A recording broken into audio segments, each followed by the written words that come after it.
जहाँ पे उसके डैड बेहोश पड़े होते हैं और उनके आसपास बहुत सारी किडनी होती है, जिसे देखकर तो ये लोग डर जाते हैं। तुरंत ही टैंग टैंग अपने डैड के पास जाती है और उनकी हालत देखकर वो नान से पूछती है कि उन्हें क्या हुआ। तब चुड़ैल कहती है कि मैंने सुना था कि तुम्हें किडनी चाहिए ना, उसमें से जो चाहिए तुम चूज कर सकती हो। फिर वो अपने डैड को जगाने की कोशिश करती है और नान को डांटते हुए कहती है कि आगे तुम डैड के साथ ऐसा कैसे कर सकती हो, वो तुम्हारे भी डैड हैं। ये सुनकर चुड़ैल उसके पास आती है और कहती है कि तुम्हारा मतलब इस आदमी से है जिसने मुझे उस समय घर से बाहर निकाल दिया जब बाहर बहुत ही तेज बारिश हो रही थी और मेरे पास रहने के लिए घर नहीं था।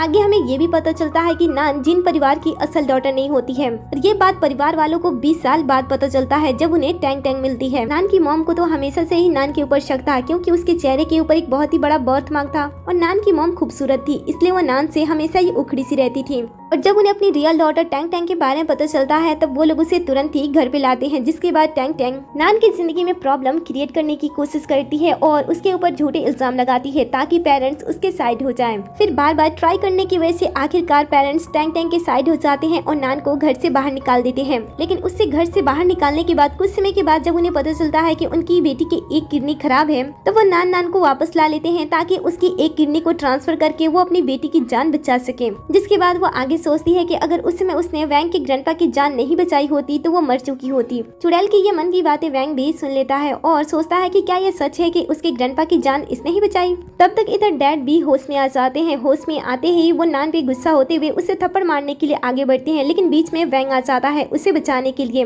इसके बाद जब पिता देखते हैं कि उन्होंने गलती से वैंग के ऊपर हाथ उठा दिया है तब वो तुरंत ही उससे माफी मांगते हैं। वैंग उनकी तरफ मुड़ता है और कहता है कि आपने नान के साथ पहले ही सभी रिश्ते तोड़ दिए हैं, अब आपका उसके साथ कोई भी रिश्ता नहीं बनता है, इसलिए अब आपके पास कोई भी हक नहीं बनता है कि आप नान से बात कर सको या फिर उसकी किडनी किसी और को दे सको। इसके अलावा अगर आपने फिर भी उससे परेशान करने की कोशिश की तो आप याद रखना मैं आपकी कंप्लेंट कर सकता हूँ। ये सुनकर पिता उसके सामने झूठा प्यार का ढोंग करने की कोशिश करते हैं और कहते हैं कि वो हमेशा ही मेरी बेटी रहेगी। लेकिन इससे चुड़ैल को गुस्सा आ जाता है और वह सामने बढ़कर उन्हें थप्पड़ लगा देती है, जिससे ये लोग गुस्सा तो होते हैं। लेकिन चुड़ैल उनसे कहती है कि आज मेरा मूड अच्छा है, इसलिए अच्छा होगा कि आप लोग यहाँ से चले जाए, नहीं तो यह हाथ भी मैं तोड़ सकती हूँ। अब थप्पड़ खाने से पिता को गुस्सा तो बहुत आ रहा होता है, लेकिन वैंग के रहते वो कुछ भी नहीं कर पाता है और वैंग आगे बढ़ता है, नान को अपनी बाहों में उठाता है और वहाँ से उसे लेकर जाने लगता है। टैंग टैंग ये देखकर उन्हें रोकने की कोशिश करती है। वैंग उसे वार्न करता है और कहता है कि मैं तुम्हें आखिरी बार वार्न कर रहा हूँ, अगर तुम्हारी वजह से मेरी वाइफ को एक भी प्रॉब्लम हुई या फिर तुम्हारी वजह से उसके एक बाल की भी नुकसान हुई तो याद रखना मैं तुम्हें पूरी तरीके से गंजी कर दूंगा।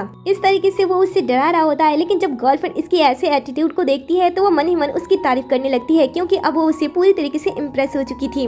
हालांकि उसे पता नहीं होता है कि उसके दिल की बातें वैंग के कानों तक पहुंच रही है, इसलिए वो ब्लश करता है और बिना कुछ कहे वहां से आगे बढ़ जाता है। बहन दोनों को फिर से रोकने की कोशिश